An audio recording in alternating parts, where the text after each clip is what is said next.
اللهم صل على سيدنا محمد يا رب صل وسلم دائما ابدا على حبيبي.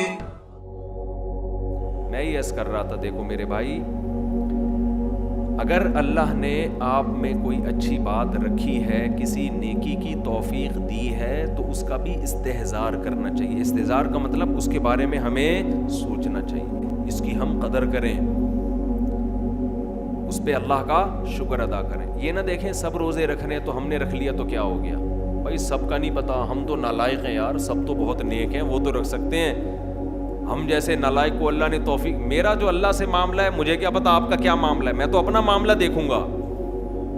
تو ہمارے نبی اپنے آپ کو موٹیویٹ کیسے کرتے تھے؟ ذهب الظما، پیاس چلی گئی، وابتلت العروق، رگیں تر ہو گئیں، وثبت الاجر ان شاء اللہ، اور اللہ نے چاہا تو اجر ہمارے اعمال میں لکھ دیا گیا، اجر لکھ دیا گیا ہے. تو اس سے انسان کو اگلے دن دوبارہ روزہ رکھنے کا حوصلہ ملتا ہے. اور گناہ میں الٹا، تھوڑی دیر کی لذت، یہاں سے بات شروع ہوئی تھی کہ جوانی میں بھی یہ لذتیں اگر آپ نے کنٹرول نہیں کیا نا تو بڑھاپے میں یہ لذتیں بڑھیں گی، مگر گناہ کرنے کی طاقت کیا ہو جائے گی؟ ختم. تو حسرت، افسوس، ٹینشن والی زندگی. تو اس لیے جوانی میں اپنے آپ کو نیکی کا عادی بنا لو، اس سے بڑھاپا بڑا خاندانی گزرے گا. اللہ اللہ کی بڑھاپے میں توفیق ملے گی. جوانی میں تسبیح کی عادت ڈال لو. سمجھتے ہو؟ نہیں آ رہی سمجھ میں؟ جوانی میں کیا عادت ڈال لو؟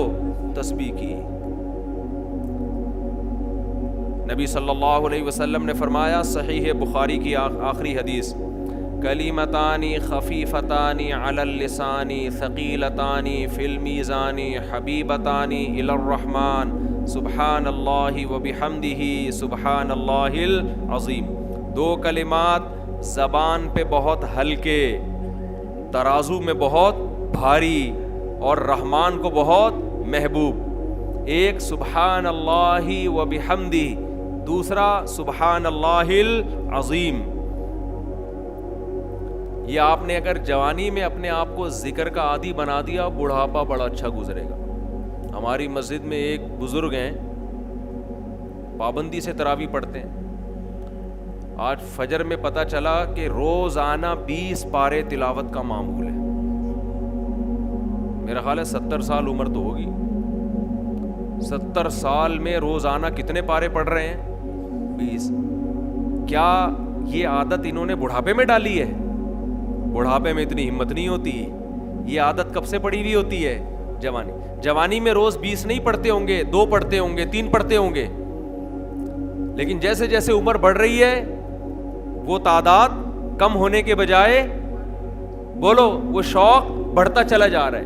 عین ممکن ہے کچھ دنوں کے بعد یا چند سالوں کے بعد صحت اجازت نہ دے، عین ممکن ہے، لیکن شوق تلاوت کا کم ہونے کے بجائے بڑھے گا. اور اللہ اجر کس پہ لکھے گا؟ شوق پہ. حدیث میں آتا ہے کسی کا کوئی معمول تھا، صحت خراب ہونے کی وجہ سے معمول چھوٹ گیا تو اللہ اس کے اعمال میں وہ نیکی لکھتے رہتے ہیں. جیسے کسی نے ہمیشہ رمضان میں روزے رکھے ہوں، بڑھاپا آ گیا، شوگر، بیماریوں کی وجہ سے روزہ نہیں رکھ پا رہا، تو اب یہ تھوڑی کہ اللہ اس کا اجر ضائع کریں گے. اللہ کہیں گے تو نے ہمیشہ رکھے ہیں، اب مجبور ہے تو میں تیرے اعمال میں روزے لکھتا چلا جاؤں گا میں.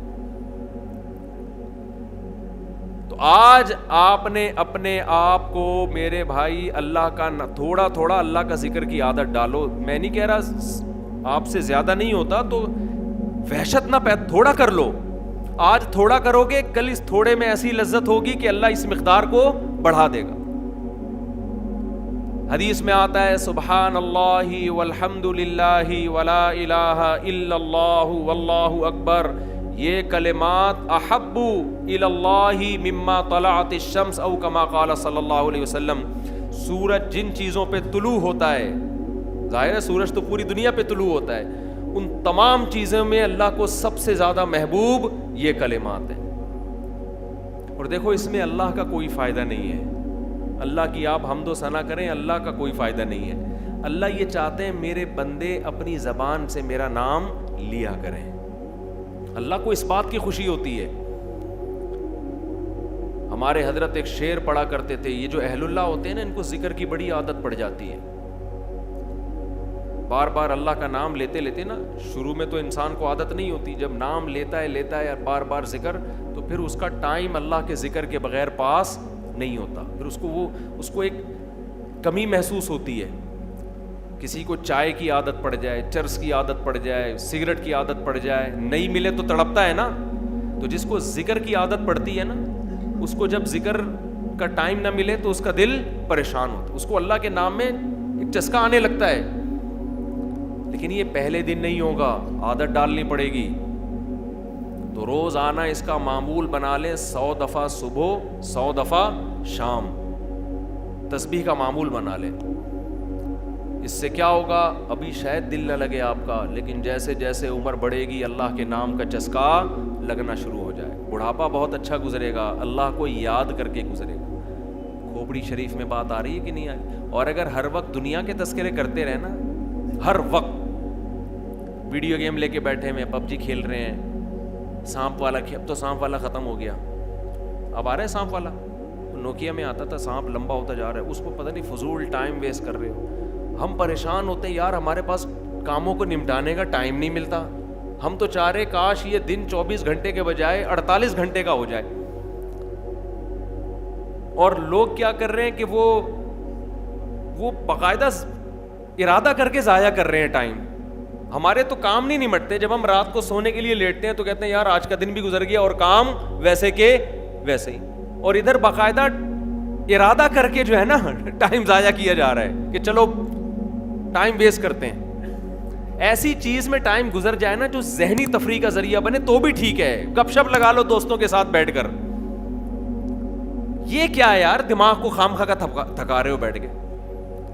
تو اگر پب جی کھیلنے کی عادت ڈال لی تو جاؤ گوروں کا بڑھاپا دیکھو، اولڈ ہاؤس میں بڑھاپے میں سنوکر کھیلتے ہیں، کیرم بورڈ کھیلتے ہیں، لڈو کا نہیں مجھے پتا، یہ چیزیں کھیل رہے ہوتے ہیں بڑھاپے میں، اور ہمارا بڑھاپے میں ایک دن میں 20 پارے ختم کر رہا ہے، سمجھتے ہو گے نہیں؟ وہ نماز میں دل بہلا رہا ہے، وہ تہجد میں اس کا ٹائم گزر رہا ہے، کوئی ویڈیو نہ بنائے، لکھا ہوا ہے نا۔ تو یہ کیسی عجیب بات ہے، آپ جائیں وہاں، ایک صاحب نے مجھے کہا کہ میں نے یورپ میں بڈھی عورتوں کو دیکھا، بڈھی عورتیں 5-6 بڈھی عورتیں بیٹھی ہوئی اور جوا کھیل رہی ہیں، تاش کھیل رہی ہیں، کہہ رہے مجھے یاد آیا یار ایک ہماری بوڑھی ہیں، ہماری بوڑھی عورتیں مصلے پہ بیٹھی ہوتی ہیں، اللہ اللہ کر رہی ہوتی ہیں، آخری وقت اللہ کا نام لے کے گزار رہی ہوتی ہیں، اور ایک ہی بڑھیاں ہیں اور کیا کھیل رہی ہیں؟ تاش کے پتے۔ اچھا لگتے ہیں بڑھاپے میں یہ؟ ہمارے بوڑھے کو دیکھو، آدمی کا دل چاہتا ہے اس سے دعا کروائے کہ بابا جی میرے بھی سر پہ ہاتھ رکھو، جو تاش کھیل رہی ہو بیٹھ کے اس بڈھی سے دل چاہے گا؟ اسے تو آدمی نصیحت کرے گا کچھ اور کر لے، تھوڑے دنوں میں اتنا راشا آئے گا نا ہاتھوں میں تھوڑے دنوں میں کہ ایک پتے کے بجائے 2 گر رہے ہوں گے، 2 پتے ایک ساتھ گر رہے ہوں گے۔ تو اس لیے کارآمد بنا لو، کچھ تھوڑا بہت اللہ کا نام لے لیا کرو، تمام دوائیں بچوں کی پہنچ سے دور رکھو۔ سننے کے لیے youtube.com/مفتی طارق مسعود کو سبسکرائب کریں، اور اگر آپ لائیو ویڈیو کو کبھی بھی مس نہیں کرنا چاہتے ہیں تو سبسکرائب کرنے کے بعد بیل آئیکن پہ کلک کرنا مت بھولیں۔ جزاک اللہ۔